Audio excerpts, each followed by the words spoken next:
A new website initiative is tracking the power and influence of African American voters and businesses in an effort to close the racial wealth gap and give those in that community more power and influence. I'm Tim Darnell. Welcome to this edition of Political Update here on Atlanta News First, broadcasting from our First Alert desk in Midtown Atlanta. We're joined this week by producer Maria Moreau and political reporter Doug Reardon.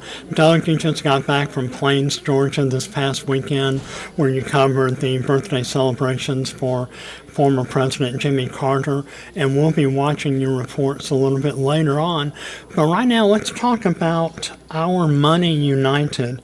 This is a website that also allows voters to research candidates to find platforms that align with their values. Yeah, it's a cool project. It's being undertaken locally, too, by a data analytics firm called FOTM Global and their president and founder, Charles Walker Jr. And it's a neat concept, really, truly, for voters, because this isn't something that's necessarily tracked very heavily as far as how far does the black dollar go when it comes to political donations. So what this website does is it consolidates groups of businesses and a search function where you can put in what they call friendly search opportunities, where you can search by companies that have taken pledges to support the black community, to support the LGBTQ plus community. You can even get really granular down to businesses' stances on gun rights and abortions, and find places where you can spend your money that will align with their values. But that is also true for candidates. They're listing political candidates on there who have in their platforms stated a friendliness towards certain communities and certain stances. And so what is essentially the goal of this is to try and help people find ways to spend their money on businesses and on candidates that support their values and support their communities. And so it's a really neat concept. Black consumers in the country every single year, Tim, spend $1.7 trillion, and that is on top of the $5 trillion spent by their allies in other communities outside of the black economy. And so this is going to be really interesting to see. It's in a 6-month pilot program right now. They don't know what they'll find, but they're going to eventually hope to launch it in other cities as well, so people can have access to this information. Yeah, it's a fascinating topic, and you did a wonderful package that was broadcast on Monday night on our news platforms. Let's toss to that package and learn more about this initiative.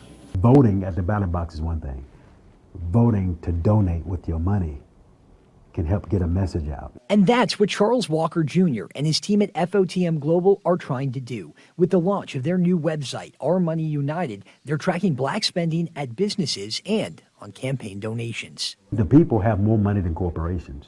So by tracking that aggregate spending and focusing our donations, we are in control. It's something that's never really been done before. Walker knows that corporate money has a huge influence in politics through lobbying and donations, and he wants to help black voters and other minority groups consolidate their spending through the power of data. When you look at the racial wealth gap, it has impacted the black community's ability to give more money.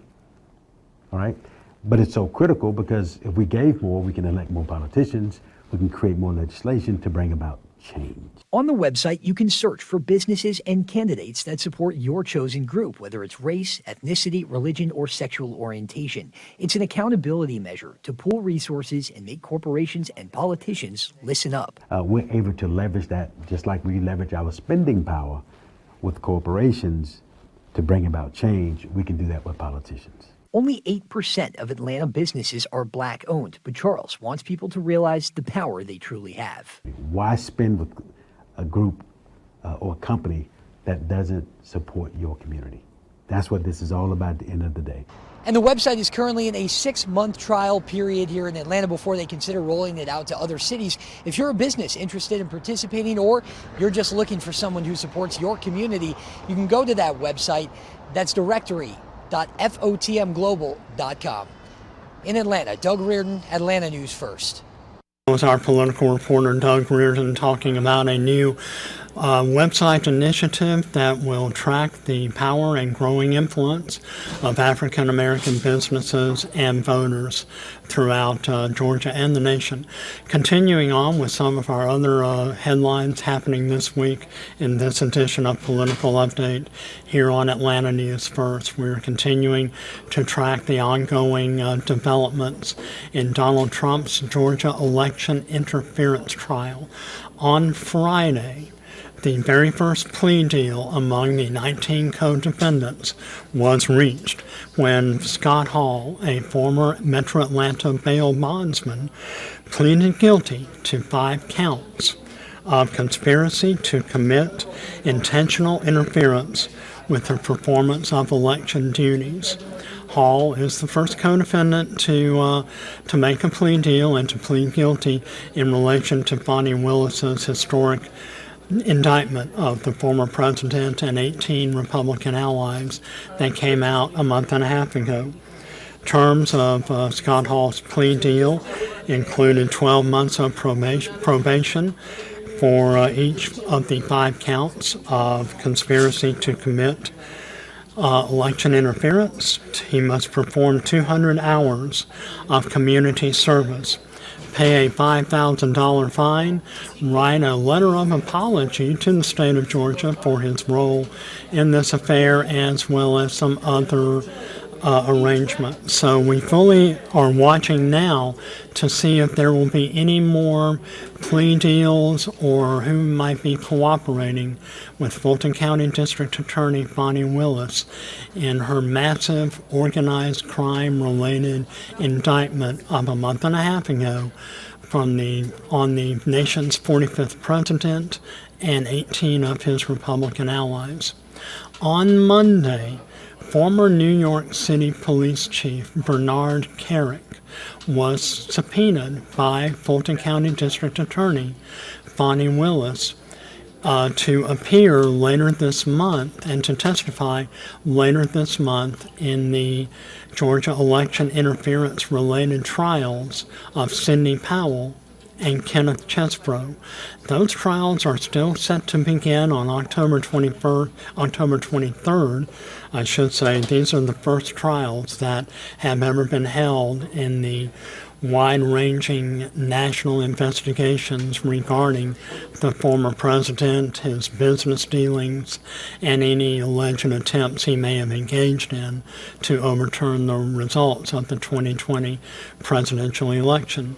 Bernard Kerik was chief of police in New York City during the September 11th, 2001 terror attacks, where he served alongside former New York City Mayor Rudy Giuliani. They both gained national attention during these crises. Bernard Kerik's lawyer says one of the conditions for his client to actually testify in Fulton County is for him to be granted full immunity. So we will see how these developments continue to play out over the coming weeks. The trials for Sidney Powell and Kenneth Chesbro are still slated for October 23rd here in Atlanta. These will be the very first trials ever conducted in relation to the former President of the United States and any of his alleged attempts to overturn the lawful results of the 2020 presidential election. October 23rd will be a very historic day here in Atlanta as these trials for Sidney Powell and Kenneth Chesbro are still scheduled to begin on October 23rd, less than 3 weeks from today. The former president himself, for the past 2 days, has been in a New York civil courtroom facing charges of civil fraud. And we fully expect, as of this moment, for the former president's trial here in Atlanta, if it does indeed take place, to happen next March in 2024.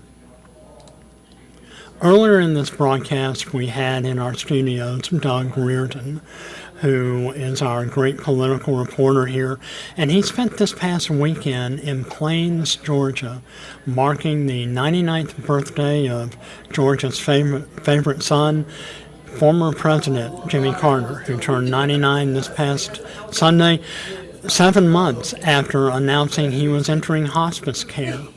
Let's take a look back at this past weekend and what was certainly a joyous and momentous occasion.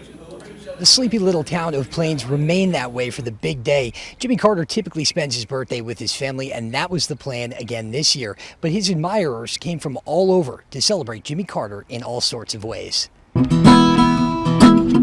I knew his birthday was coming up on October 1st. I thought, that's a weekend.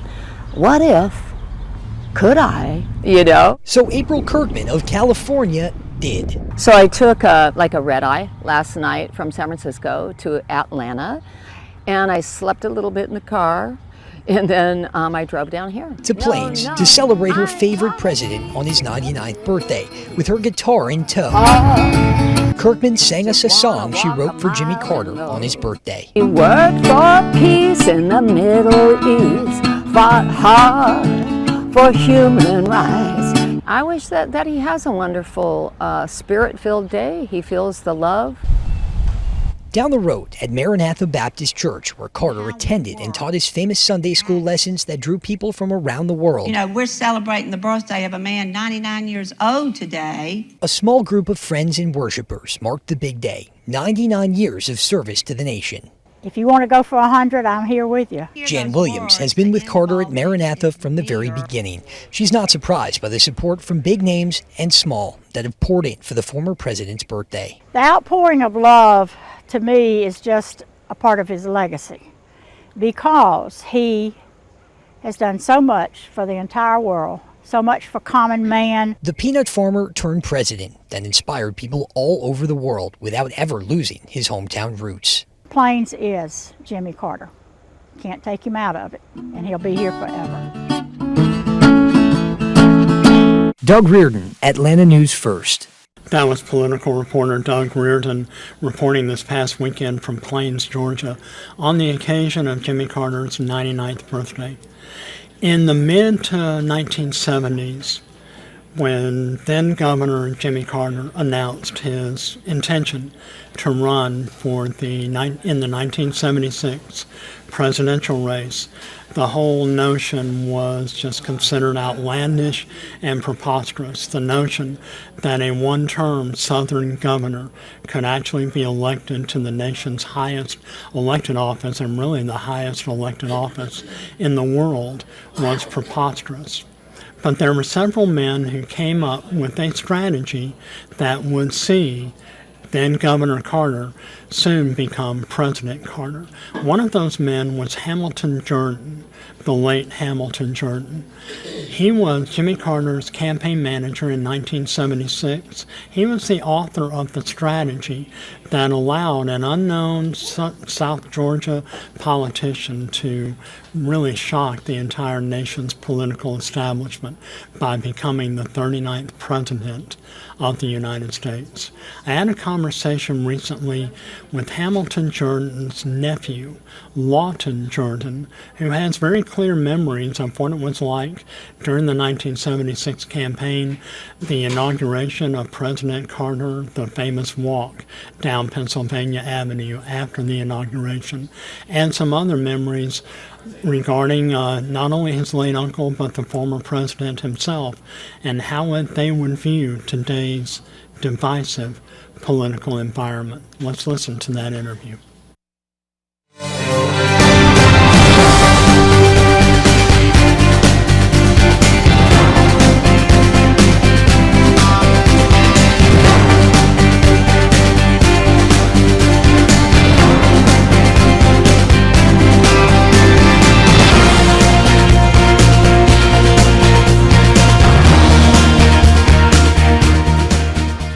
Well, I was pretty young then, but I do have.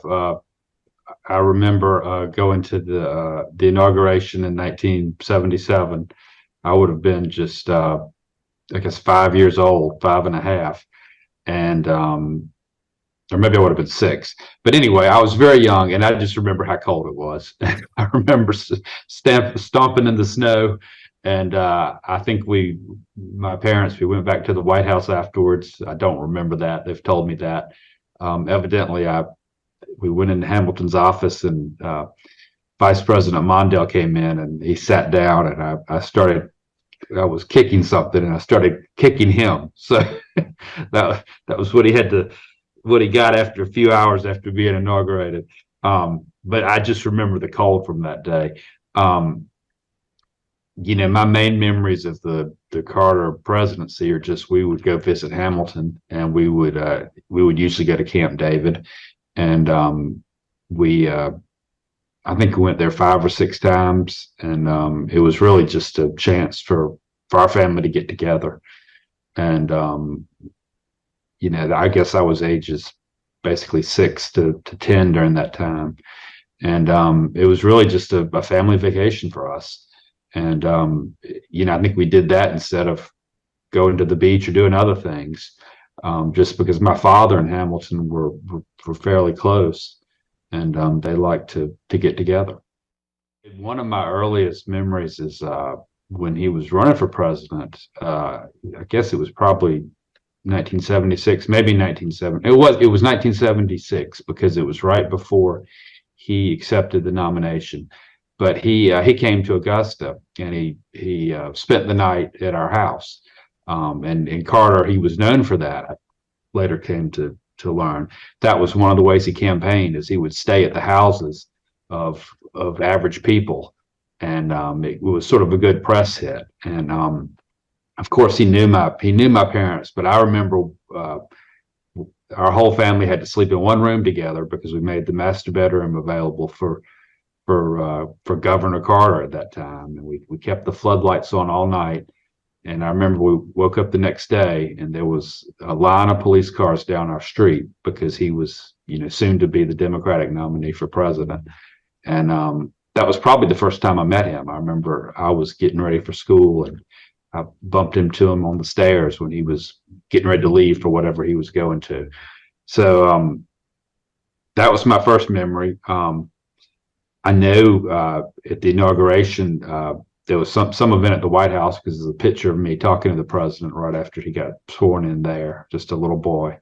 And then on one of our trips to Camp David, it was Thanksgiving of 1980. He had lost the election, and so would soon be leaving office. But Hamilton had us up for Thanksgiving, and President and Mrs. Carter were there.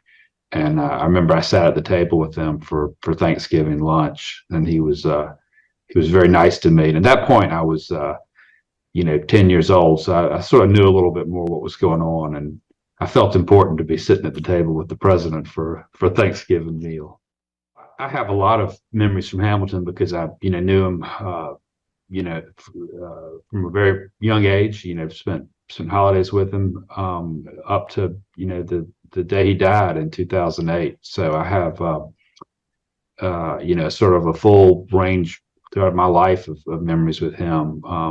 As a youngster, he was sort of the cool, funny uncle. He was single for a long time when we were kids, and he was always playful and joking. Hamilton had a great sense of humor. Maybe they got him in trouble a little bit, but he was even as I grew up, he maintained a great sense of humor. And as I did grow up, I became interested in politics, and it was always fun to talk to Hamilton about his take on things, and his memories and stuff he'd gone through. And as I became an adult, we developed more of a friendship. And Hamilton was very, very generous to me. He helped me get a job. I worked in the Clinton administration, and he basically made some introductions that made that possible. But Hamilton was a very generous person. He opened his home to many people. One summer I had a law firm clerkship up here, and I lived in he and Dorothy's basement for 6 weeks. And he did that for a lot of people that had cancer. He was as you referenced earlier, he had cancer a number of times, and he wrote the book about it, and he in effect became sort of a de facto counselor to people that had cancer, and he would get a lot of calls from friends of friends or relatives or anyone that had a new diagnosis. And he was that summer I lived with him. There was a boy there who was maybe a high school senior, and he was being treated here in Atlanta for cancer. And I don't remember the exact circumstances, but he was living there with them too. And he literally opened his doors to this person who was not a relative, and let him live with him for a while. And he just was extremely generous with his time and his resources. And as you probably know, his wife Dorothy was the founder of Camp Sunshine, and I think Hamilton was working with her hand in hand as part of that process. And that was before he ever had cancer, but that sort of became a dominant part of the latter half of his life, was fighting cancer and helping people that were battling cancer. Well, I don't think he was happy about it. I don't think he was a fan of Ronald Reagan. I don't think he was a fan of Teddy Kennedy. I think he felt, as many people do, that Carter was underappreciated and to some extent a victim of circumstances. But that's how politics goes. When you're president, you take the credit of the blame for the economy, which you to a large extent don't have control over. But yeah, he was not happy about losing to Reagan, and he didn't like Teddy Kennedy. I think after that Senate race, I think he was done. I'm